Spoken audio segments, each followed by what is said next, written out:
Gesù incontra le donne di Gerusalemme. Ti adoriamo, Cristo, e ti benediciamo.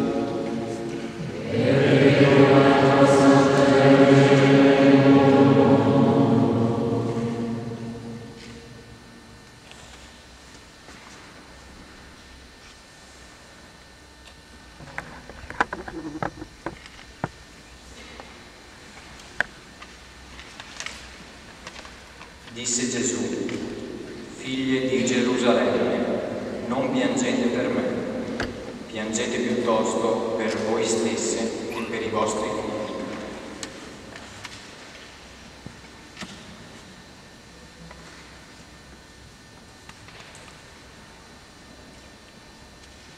Riflessione di Martin Luther King.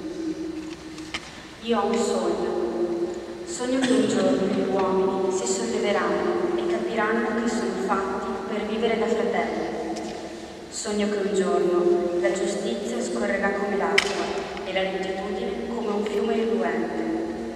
Sogno che un giorno la guerra cesserà e gli uomini trasformeranno le loro spade in arate, le lance in falci. Le nazioni non si scaglieranno più le une contro le altre e non progetteranno più la guerra. Sarà un giorno meraviglioso quello. Le stelle del mattino canteranno insieme e i figli di Dio grideranno di gioia.